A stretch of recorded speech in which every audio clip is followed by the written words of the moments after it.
So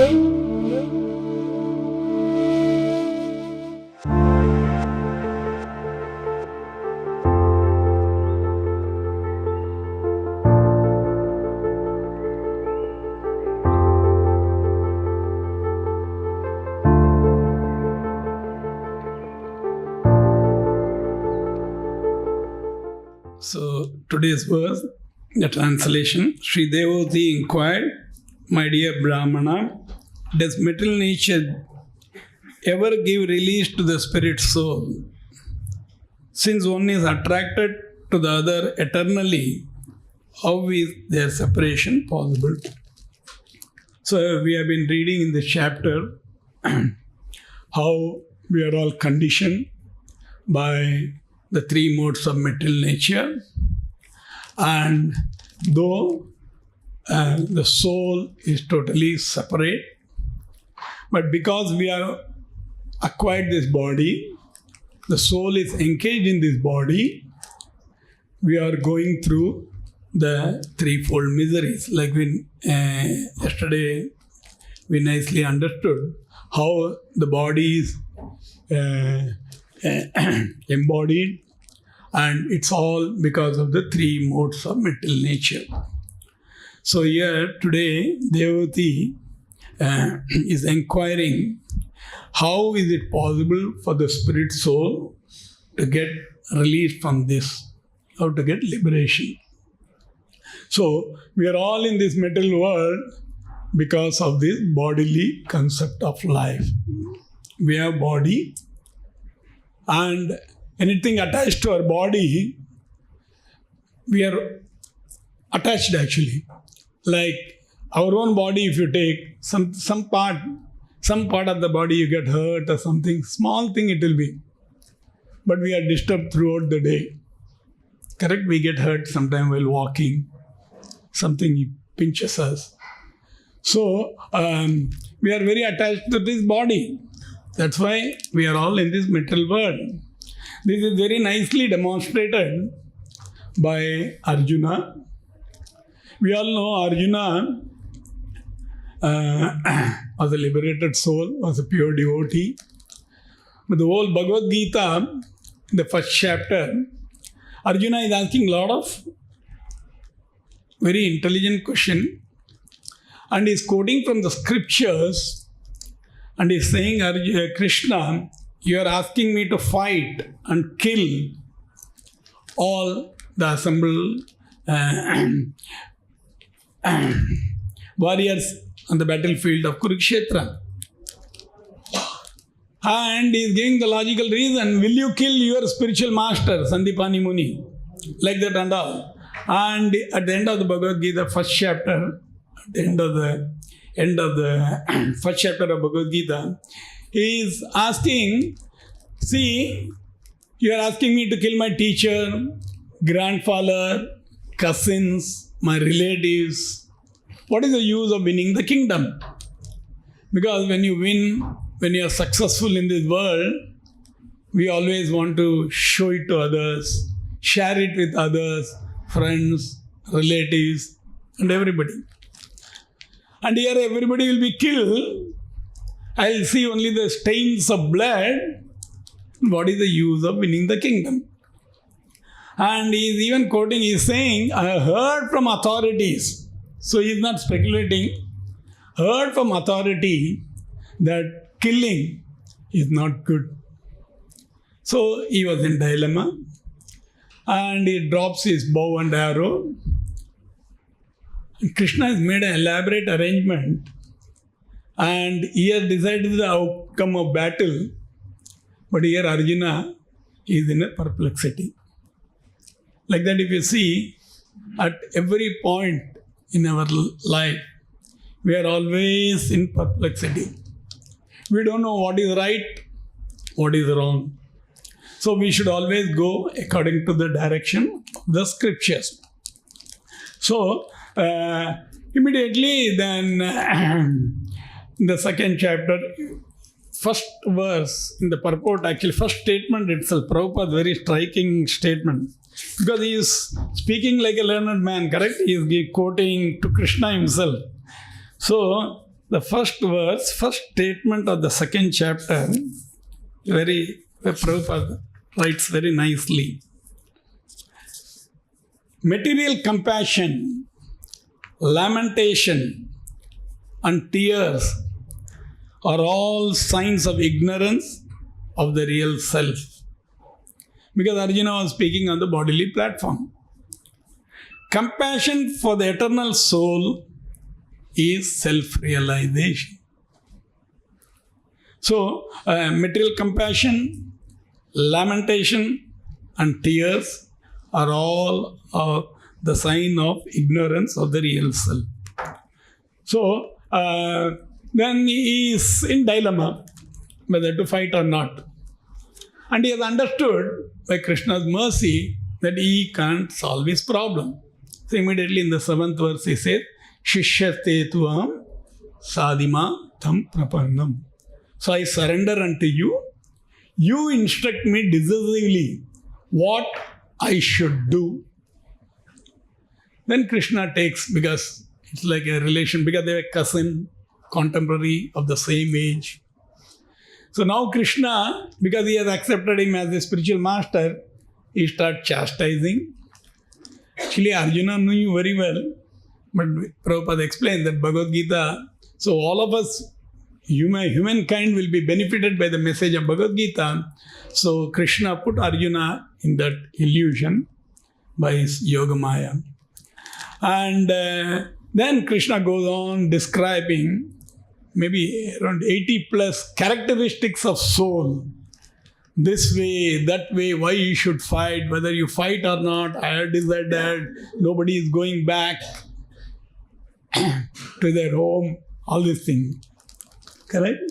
So, basically, we are all attached to our body. Aham mameti, my body and my extended family, relatives, friends. So, we should come out of this bodily concept. So, Prabhupada gives very nice this thing he mentions in this. Because we are all, theoretically at least we know, any bhaktas in ISKCON will know that we are not this body. We are all spirit, soul. Correct? When we read, when we hear. But moment we interact, moment we go out of the temple, now we are all protected inside the temple, correct?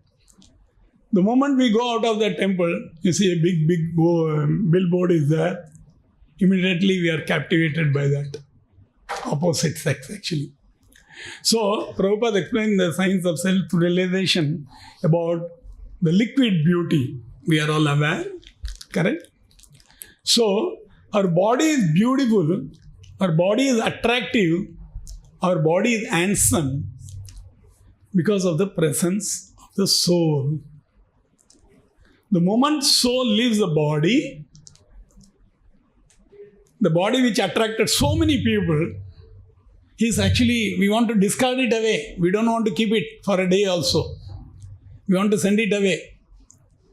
So, what is missing there? Actually, soul has left the body. And during our lifetime, we interact with people, we are connected with the people, we are connected with the body. That's why at death, what happens? Of course, very close relative, friend, they all start crying. Oh, he has gone, correct? But where he has gone, he is just lying there. His body is lying there. Body has not gone. Something else has gone. So this is actually the science of self-realization actually. To understand, the basic thing actually, to understand we are not this body, we are all spirit, soul. And spirit, soul, we are all part and parcel of Krishna. That's why yesterday we read also, Prabhupada explained that if one understands his position, Krishna's position, and what is our constitutional position, Jivere Swarupavai Nityera Krishna Das. We are eternally servant of Krishna. When you understand this, that is actually real liberation. So, And in today's purport, then Prabhupada writes that the spirit soul is the marginal potency of the Supreme Lord, and the matter is the external potency of the Lord. This is a different way of analyzing our this material world. So material world is nothing but Krishna, Lord, and Lord's energy. So the Lord's energies have been classified into, in a broader way, internal energy, external energy, and marginal energy. So, living being, we can be under the influence of external energy or marginal energy actually. So we have that little freedom Krishna has given. Just like if you are on the bank of a river or a bank of a beach. So we can be inside the water body or we can be on the bank, safe it is. So, Parasha Shakti Vidaiva Suryate. Lord has multifarious energies. So material world is nothing but Lord and His energy. Energy and energetic. Krishna is energetic. And all the energies are coming from Krishna. This is how this material world is analyzed. So, the difference between the living body and dead body, Prabhupada speaks in many places, is that soul actually. Soul is the being aware of. The consciousness means it being aware of. So, we are all sitting here trying to understand. So, the being aware, we are all here.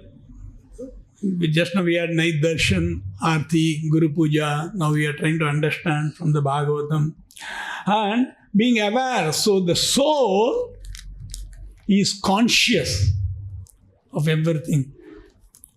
And we are all small. We are all part and parcel of the Supreme Soul. So, so our duty is to always serve the Supreme Lord. Like in the previous few verses, again, this actually it's a very analytical study, little technical third canto, but it's very important to understand. So that's why Krishna himself, Kapila Deva, is instructing his mother Devavati. Correct? So, how to get away from this influence of these three modes of material nature, how to get away from this material world. What is the solution? That's what she is asking here. My dear Brahmana, does material nature ever give release to the spirit soul? So, Krishna says in the Bhagavad Gita, what is that famous verse? How to get released from the modes of material nature? Daivi esha gunamayi mama maya durattaya maam evai prapadyante maya metam tarantite. Very nicely Krishna explains. Actually in the purport also, I'll just read few passages.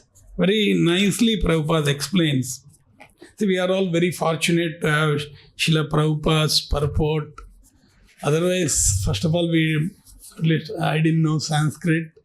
To understand, when you read the Sanskrit verses, you can't make out it whether it's head or tail, correct?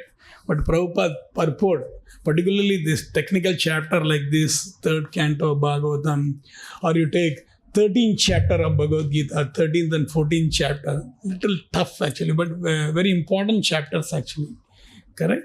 So, we are all fortunate. So, Prabhupada instituted this. We should daily read, we should daily hear. So, that way, we'll come to the understanding. Like yesterday verse also was talking about three modes, last few verses. So, in the 13th verse it is mentioned, deluded by three modes, goodness, passion and ignorance, the world does not know me. Who am I? Who am above the modes of, does not know me, who am above the modes and inexhaustible. That is Krishna's position. Krishna is not affected when he comes to this material world, when he incarnates. He is not affected by three modes. We are affected by the three modes. So, Aam Admi, nobody can easily understand Krishna like that. That's why understanding Krishna also should be tattvataha. In Bhagavad Gita itself, many places Krishna uses the word. We should understand in truth. And in the Devi Yeshaganamai, the translation is, the divine energy of mind consisting of three modes of mental nature is difficult to overcome. So Krishna himself says this. So if we try to overcome this, it is not possible. Then what we are all doing here? Then Krishna says, Mamevai prapadyante maya metan tarantete. But those who have surrendered unto me can easily cross beyond it. So this is the solution. This the process. What we are doing here. We know the divine energy, this maya, the illusory energy is very difficult to overcome. But if we surrender to Krishna, if we follow the rules and regulations given in the Shastras, actually we can easily go beyond it. So in the purport Prabhupada writes, the Supreme Personality of Godhead has innumerable energies. And all these energies are divine. Although the living entities are part of his energy and are therefore divine, due to contact with material energy, the original superior power is covered. The soul is completely pure. But because it is engaged in this body, we get contaminated. Being thus covered by material energy, one cannot possibly overcome its influence. As previously stated, both the material and spiritual nature, being emanation from the Supreme Personality of Godhead, are eternal. Both material, because anything emanates from Krishna, that is superior only. Correct? And even material energy, because it comes from him. We are captivated, but Krishna is not affected by the material energy. The living entities belong to the eternal superior nature of the Lord, and due to contamination of the inferior nature, matter, their illusion is also eternal. Illusion is also eternal. The conditioned soul is therefore called Nityabadha or eternally conditioned. No one can trace out the history of his becoming conditioned at a certain date in material history. Consequently, his release from the clutches of material nature is very difficult, even though that material nature is an inferior energy, because material energy is ultimately conducted by the supreme will, which the living entity cannot overcome. Inferior material nature is defined herein as divine nature due to its divine connection and movement by the divine will. Being conducted by the divine will, material nature, although inferior, acts so wonderfully in the construction and destruction of the cosmic manifestation. So, the only way to get out of this material energy, to get out from the modes of material nature, actually is to surrender to the Lord, is to render devotional service to the Lord. In the 14th chapter also, in the three modes of mental nature, Krishna says, Mam cheyo avyabacharena bhakti yogena sevate sagunan samatitaita brahma bhuyaya kalpate. With three gunas, very difficult actually to overcome. So, at least we should come to that platform of goodness, sattva guna. It's congenial for our practice of devotional service. And then we can rise above, we have to rise above that also actually. Then Prabhupada goes on to explain in this verse, the Vedas confirm. Although Maya illusion is false or temporary, the background of Maya is the supreme magician, the personality of Godhead, who is Maheshwara, or the supreme controller. Another meaning of guna is roop. Then Prabhupada concludes this purport. The word Mam Eva are also significant. Mam means unto Krishna, Vishnu only, not Brahma or Shiva. Although Brahma and Shiva are greatly elevated and are almost on the level of Vishnu, it is not possible for such incarnation of Rajoguna, passion, and Tamoguna, ignorance, to release the conditioned soul from the clutches of Maya. In other words, both Brahma and Shiva are also under the influence of Maya. We know in the Bhagavatam it is mentioned. Only Vishnu is the master of Maya. Therefore, he can alone give release the conditioned soul.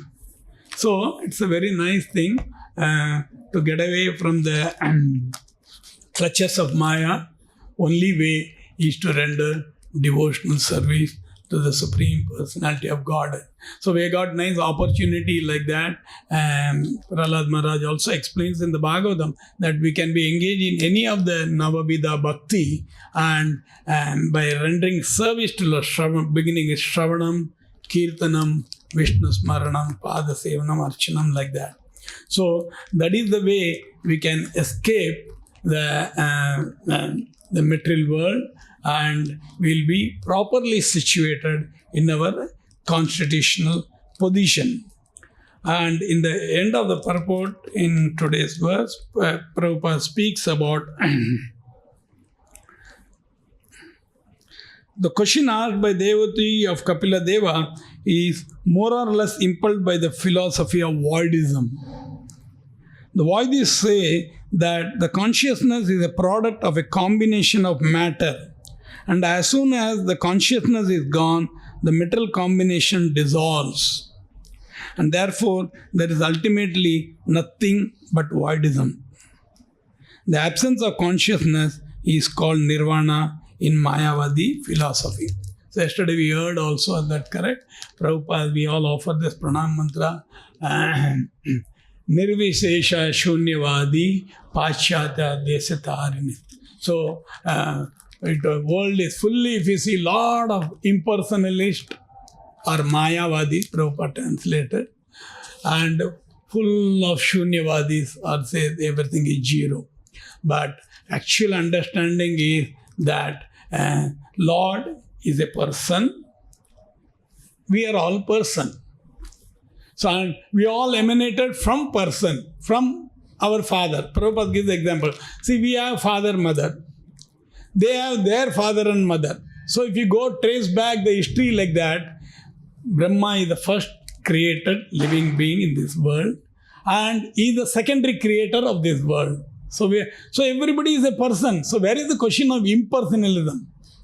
See, if I am a person, my father is also a person. How he can be imperson? Like that Prabhupada explains, correct? And voidism.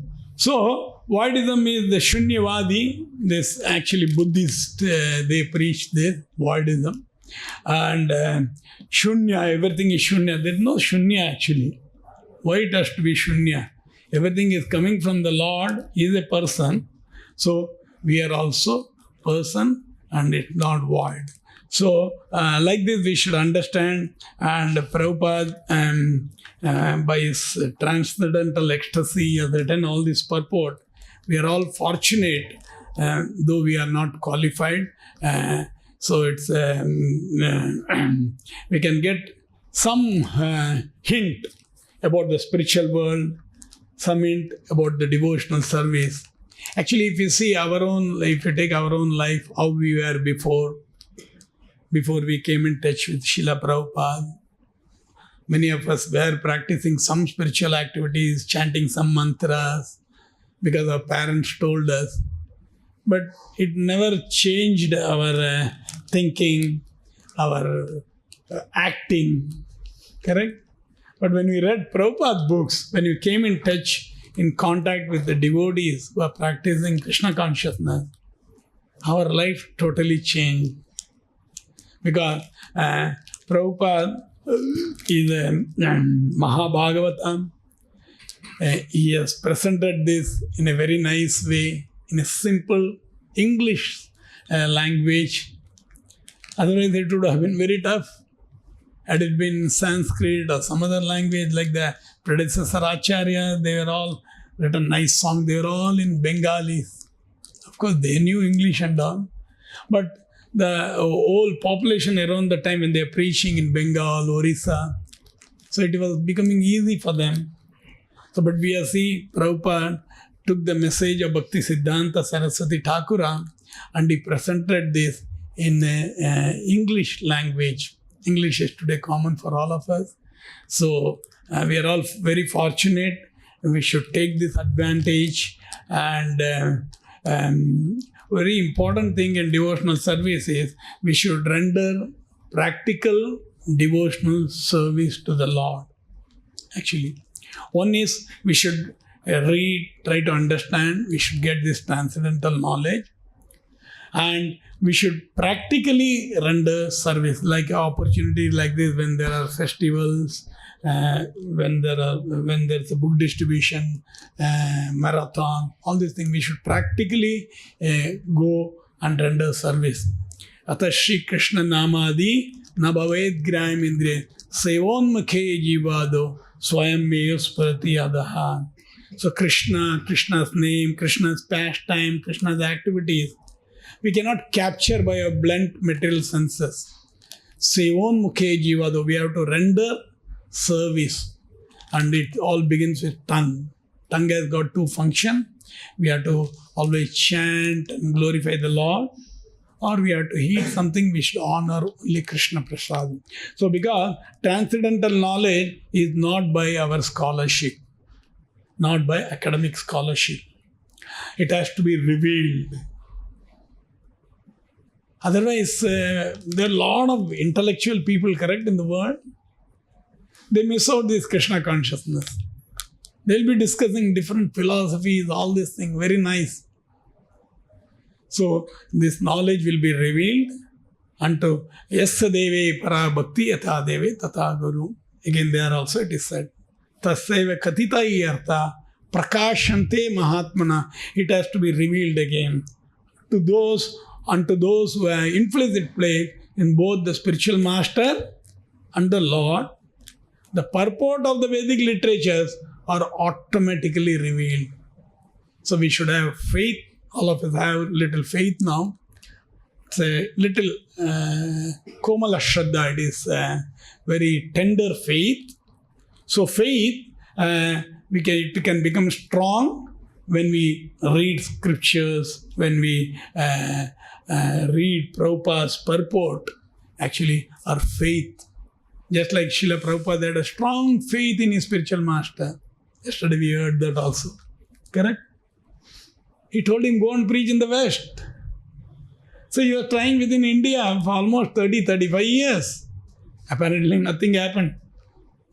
So in that Jaladuta song also he said, I got faith in two things. One, in my Guru's instruction, Bhaktisiddhanta Saraswati Thakur asked him to go and preach in the West.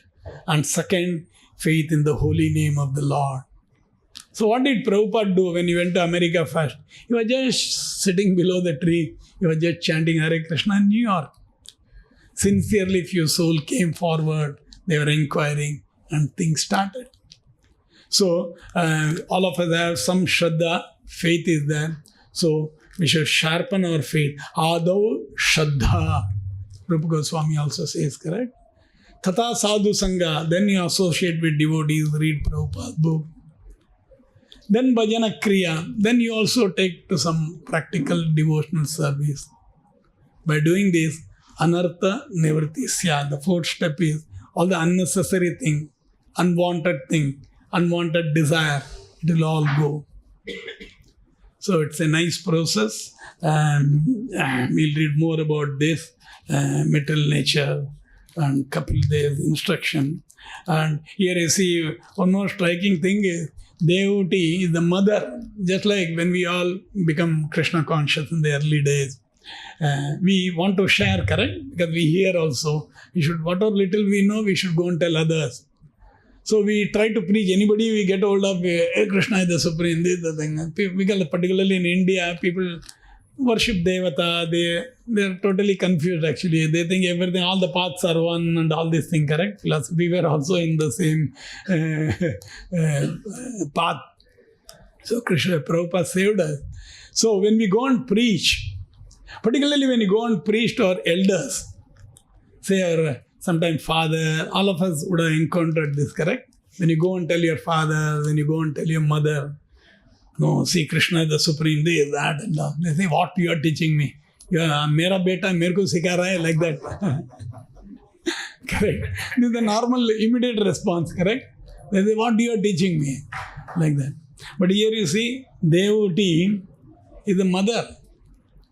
She is asking question. The whole conversation is that. But who is Kapil Dev? Kapil Dev is the incarnation of the Lord. So, that way, it's a very nice opportunity for all of us. You want to add, Prabhu, something? You want to say something?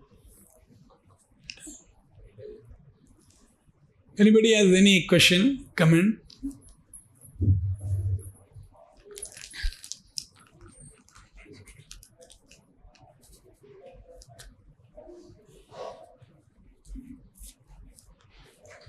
Hare Krishna.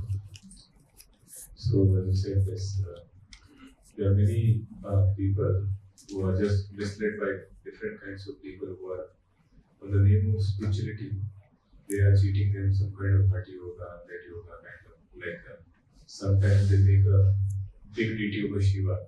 They will make a big deity over Shiva and they will attract many people. On the Shivratri day, they will do something kind of light projection of that day. And people will keep crying around. That person will also cry on the stage. And people will be also crying down.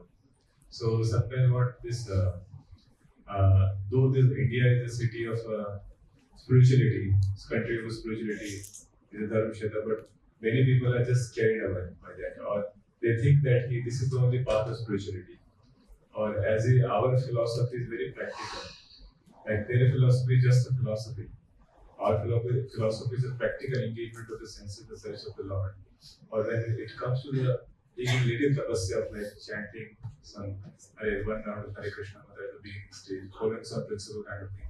So people take it very difficult, but they are not able to adopt these things because we approach many people every day. So how to let go? We are approaching many people, but still they are not showing it. Though they are born in a Punya Bhumi, this India, still correct. They are not interested. Why this? See, Prabhupada says, correct, when you are distributing, when you are selling diamonds, there will be hardly few customers, correct? Like I was coming from Surat. It's a diamond zone there. So, hardly they will get 2 or 3 customers in a day. Whereas if you sell some peanuts or groundnuts, you will get hajaron customer you will get. So it doesn't mean that the peanut fellow is making a lot of money. No, the diamond merchant, if he gets 1 or 2 customers, is enough for the day. Actually, he has made it. That's why they put a lot of lights on this thing, big showroom, all this thing. Actually, Krishna himself says, correct, in the Bhagavad Gita, Bhauna Janmana Mante Jnanava Ma Prapadyate Vasudevam Sarvamiti Samahatma Sudarla. Bhaunam Janmana Mante. Krishna says, see, there also Krishna is introducing the principle of surrender. Bhaunam Janmana, after many, many births and death, a person who is in knowledge, not an ignorant person. Bhauna Janmanam Ante Jnanavam Ma Prapadyate. A person who is in knowledge will surrender unto me. Why? Vasudevam Sarvamiti Samahatma Sudurlama. Because Vasudeva or Krishna is the cause of all causes. Samahatma Sudurlava. So that sort of soul is very rare, Krishna himself says. So we have to do our duty. We have to go and preach. We have to tell. We have to convince them. And many of us also, we would have been on the same boat. Actually, Prabhupada very nicely explains in the purport, if you read 7.20 to 7.23, about Devata worship. Very nicely explains. Correct? So, in the Bhagavad Gita, Krishna himself says that also. And in the Brahma Samhita, Krishna, how Bhaktivedanta Saraswati Thakur explained in the purport and all, in the Brahma Samhita, the position of all these devatas. They are all very powerful agents. They are all servant of Lord Vishnu only, Krishna only. But they are doing some function in the material world. And generally the devotees of Lord Shiva, and actually devotee means Prabhupada says devotees apply only to Lord Krishna. Devotion applies only to Lord Krishna. So, whereas Lord Shiva or Lord or Durga Devi, there are a lot of so-called devotees because they can give easily benediction. Lord Shiva is called Ashutosha. He gets satisfied, he gets pleased very easily. And he will give boon. Devi also, that's why these temples and all will be very crowded generally. Whereas Krishna means you go to Krishna, not that rich people are there. Correct? So people prefer to go there. So we as a duty, there so many people are there, so many Swamijis are there, so many so-called spiritual organizations are there. They are making, they have a lot of followers. So that verse also says, correct, one moon is there in the sky is enough. Yeah, so many stars in the night, what is the use? So Krishna Chandra, Vrindavan Chandra is there, that is sufficient. So we have to try. And actually some may be ignorant. They may not know. Somebody would have told they are just worshipping or whatever it is. So if you can give logic, reasoning, some people can easily take. Because in this Devi Isha, Prabhupada says, then he quotes, Shiva himself says, in another place it says, Aradhanam Sarvesham, Vishnu Aradhanam Param. Correct? He is telling Parvati Devi, Durga Devi. Aradhanam Sarvesham, Vishnu, of all types of worship, Vishnu worship is best. Aradhanam Sarvesham, Vishnu Aradhanam Param, Tasmat Parataram Devi, Tadiyanam Samarja. Even worshipping, better than worshipping Lord Vishnu, is worshipping the pure devotee of Lord Vishnu or Krishna. Like that. In this 7.40 also, next ending it says, liberation means only Krishna or Vishnu can give liberation. Shiva, Brahma, nobody can give you liberation. So this is the correct understanding. So we are all fortunate. So we should try to preach if we get an opportunity. See Bhagavad Gita, if you read that 7.20 to 23, very nicely Krishna even says we should not disturb their faith also. If they are following a path, don't disturb them. They will come to that. It takes time. Correct? So, I'll just read the translation very nicely. Bhagavad Devata worship is very common. Everybody observes this in India particularly. The first verse says, Kama istatai ritagyana prapadyante anna devata. Those whose minds are distorted by material desires surrender unto demigod and follow the particular rules and regulation of worship according to their own nature.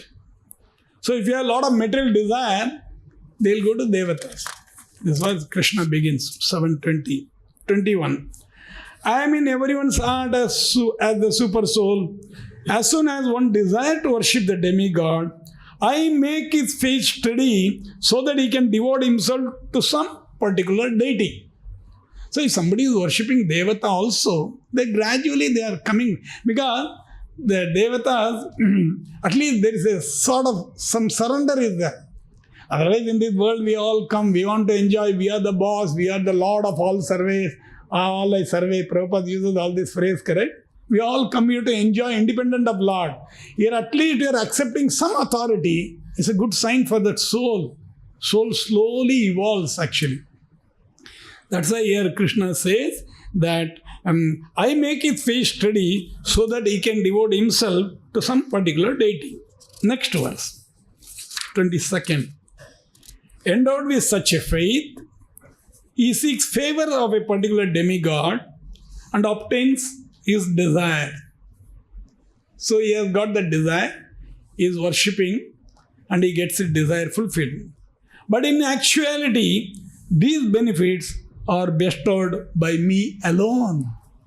Because they are also Krishna Bhakta, Vishnu Bhakta. So independently they cannot do anything. So they are bestowed by me alone, Krishna says. And concluding in the last verse, Krishna very clearly says, Hantavattu falattesham tad bhavati alpamedasam devan deva yado yanti mad bhaktya yanti mamapi. Men of small intelligence worship the demigods. So आप लोग का intelligence बहुत बड़ा है, small नहीं, एकदम बड़ा है, विराट है. That's why we are worshipping Krishna. Men of small intelligence worship the demigod, and their fruits are limited and temporary. Because we know whatever they give, that also will be gone. That Devata himself will be gone. Because it's a designation. Just like a chief minister is there for 5 years. If he is able to manage for 5 years, it's a big thing.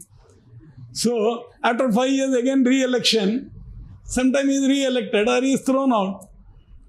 So the Devata, the chief minister, is a post. Devata is a post. You and I can also become Devata. We can go to the demigod's planet. We'll have a planet. We have a lot of so-called enjoyment.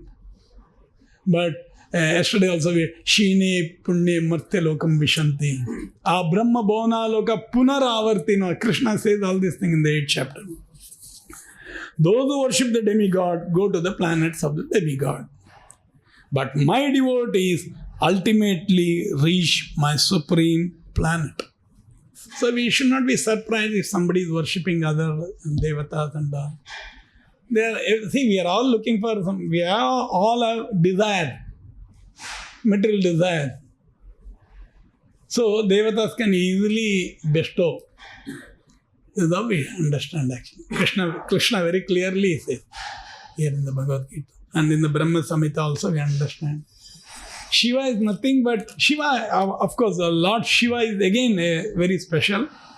Vaishnavana Yatashambhu Bhagavatam also says. There's a Jiva Tattva, there's a Vishnu Tattva, there's a Shiva Tattva.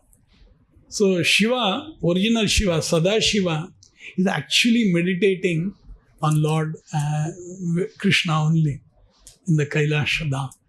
That is the understanding. Any other question? Hare Krishna. Yes. Yeah.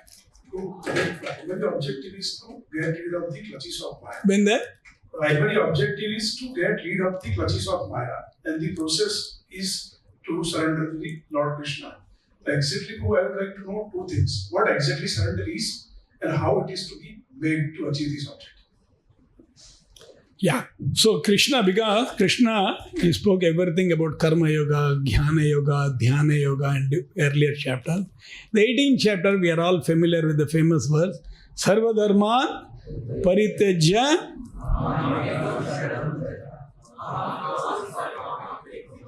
Correct? We are all familiar. So Krishna says, abandon all varieties of religion, just surrender unto me alone. See, this verse also says, surrender unto me alone. Why? I will free you from all sinful reaction. Do not fear. Do not worry. Because you should understand, we are all in this material world because we have committed a lot of sinful activities in our past lives. That's why we are here. Otherwise, we should be with Lord in Vaikuntha, in Goloka Dham. Material world is just 1/4 of the Lord's creation. 3/4 living entities are there, enjoying and serving the Lord. Correct? Actually, this Sarva Dharman verse is a little heavy statement if you say. Because sometimes people may think, oh, what an egoistic person Krishna is. Correct? He's telling, Sarva, give up everything, surrender unto me. Actually, if he is egoistic also, Prabhupada explains, he is supremely egoistic. If Krishna is lusty, if somebody says, he is supremely lusty. Because everything comes from, emanates from Aham Sarvasya Prabhu. So when Chaitanya Mahaprabhu incarnated 500 years before, he demonstrated, he gave the guidelines of surrender. You might have heard about this. The 6 guidelines of surrender. First thing is accepting favorable for devotional service, rendering devotion. Second thing is rejecting unfavorable for devotional service.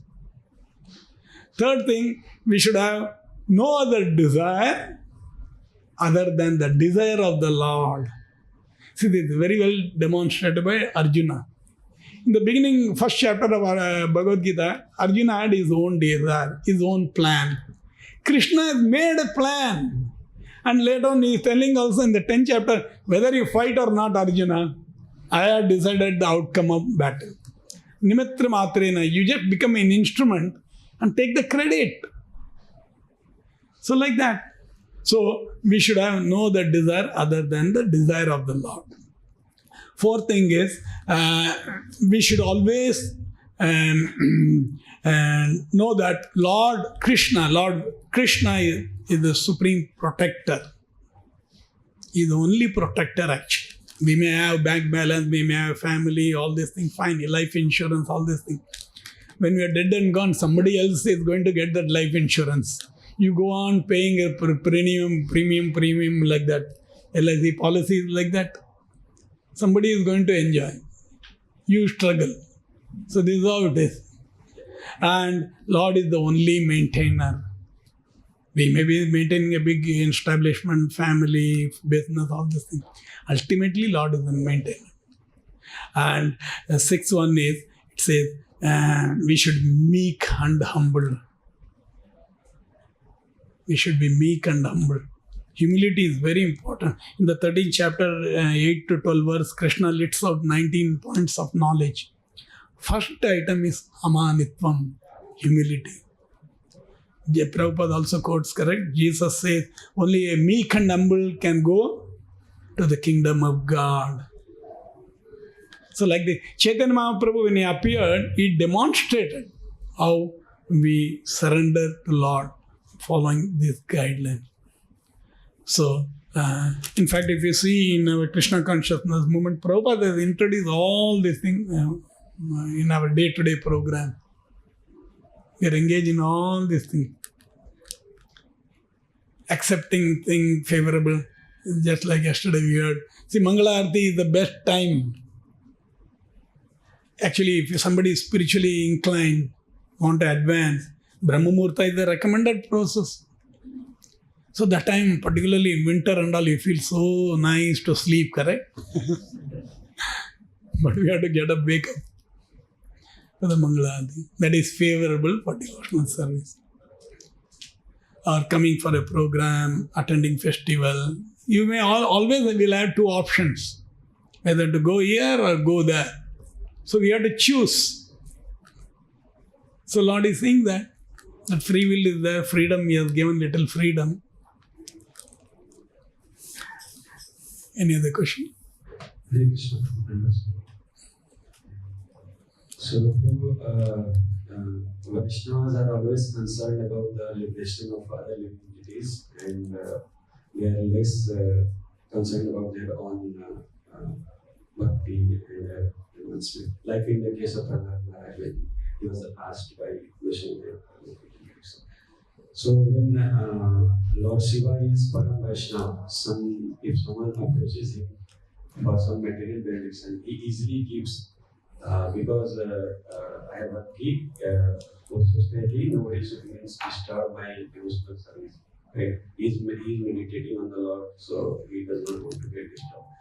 So in this case, he is giving the benediction, material benediction, and not giving the vibration or devotional service to the Lord. And he is a Param Vaishnava. So how we can do that? No, these are all, they played a different role. That is the role given by the Lord.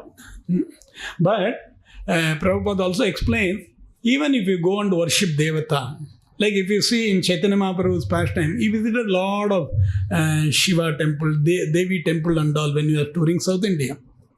So, as a devotee, if you get a chance when you go, we have to respect even the insignificant ant. It is said in the scripture. So, devatas are far, far ahead of us. But when a devotee goes to even the Vaishnava, the Devata temple and all, we don't ask for anything material. So, if somebody goes to Shiva, Lord Shiva, and ask him to give bhakti, Lord Shiva can easily give, because he possesses that. He has that. Just like you go to a rich man and you ask some favor, He can easily give, no? So Lord Shiva is very, very, very rich spiritually. But according to our desire, according to the living entity, what do you want? You ask, you will get. So I say, as when we visit, if we get a chance, when we go to temple also to Devata, we pay respect, obeisances. Please give Krishna Bhakti. Lord, when we pray to Krishna also, Prabhupada taught us, Lord, if you so desire, please give me the intelligence to advance in spiritual life. Please give me Krishna Bhakti. All these things, prayers we can offer to the Lord. When we stand in front of deity, we go nicely, go in front of Srila Prabhupada deity, you can pray to Lord. I have a lot of weakness. I'm always in Maya. Please take me out of Maya. Like that and all. Lord, if you so desire, we should put. Because Lord is the Supreme Master. We can't force him. We cannot order him. We cannot be order supplier. So that way. So what you want, you will get it. So generally people go for material benefit to Lord Shiva. He is a Param Vaishnava. Definitely he can give. He possesses that. Just like Prahlad Maharaj also he mentioned. Actually Vaishnava is Paradukha Dukhi. When he sees others are suffering. Take example of Srila Prabhupada. Like we heard yesterday. He was very well situated. Sannyasi. He was sannyasi in Mathura, in Vrindavan, Radha Damodar temple, chanting, writing books. He was assured of going back to God. It actually come from God only, spiritual world only for the purpose. But when he was seeing others suffering, actually they can't tolerate that. That's why they are called Paradukha Dukhi. When they see others suffering. That's why when Prahlad Maharaj was benedicted, my dear Prahlad, you are just 5-year-old boy, so much tapasya, so much risk you took for me. What benediction you want? So what he said? Lord, I don't want anything. I am always absorbed in remembering your glories. Please give, benefit my father, Hiranyakashipu. So what did Lord say? Not only your father, 7 generations before, after, everybody will be liberated because you are a Param Vaishnava, you are a pure devotee, born in that family. Yes. Just to add up this like recently we've been to this during Kashi Vishwanath Varanasi. So we went to Bhaktivedanta Mandir also there. So that head puja was explaining how the people who are coming to Kashi, they get moksha. So actually this place Kashi, it was actually created by Lord Vishnu first. His name was Anandavana, Anandakana. Then later Lord Shiva came there and he got very pleased and he said to him, he asked the Lord, I wanted to stay here. Then the Lord told him, because you always remain in my heart. So half of this part of this Anandakana you take. So actually this half part from Manikarnika Ganga I exactly forgot. But half part belongs to Lord Shiva and half part belongs to Lord Vishnu. So it's a Vishnu Kashi and Shiva Kashi both are there. Correct. And then the Lord gave him a service. Anyone who dies in Anand Kanan, you should chant my holy name in his ears. So that's why people, those who die in Kashi, they practice tapasya over there. Lord Shiva personally comes and chants the holy name of Lord Rama in his ears. Then he gets mukti over there actually. So that was the past thing we have shared. Actually, in Mayapur also, no, Prabhu, some places it is when we are going to that Navadipa, we are covering in Mandap. So, in few places, if somebody chant Gauranga in the ear or something, they get, they are telling actually. So, yeah, these things are there. In fact, that this place itself, Chaitanya Mahaprabhu used to daily go take bath in that Ganges. And he used to be chanting and jubilantly dancing in front of Bindu Madhava, this thing. That was one of the act. Mayapur, you heard about this? People are about to leave the body. Anyway, it's a dham. Mayapur, it doesn't matter how you die.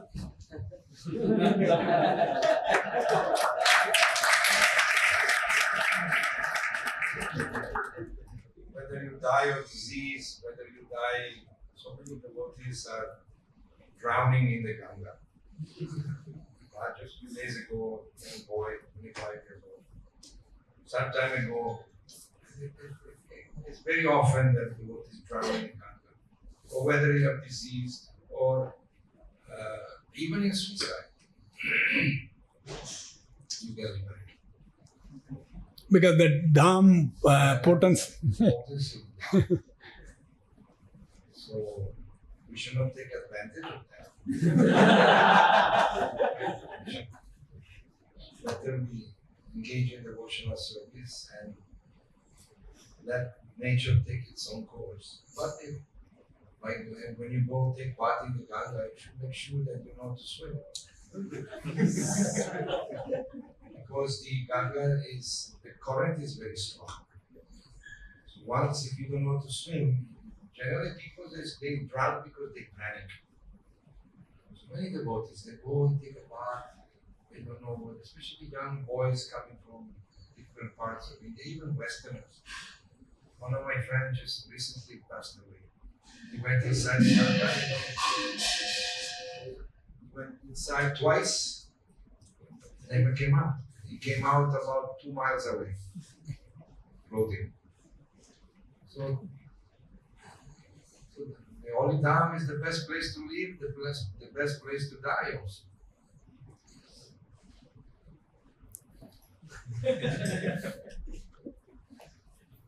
We'll stop here. Gandhara Srimad Bhagavatam ki, Srila Prabhupada ki.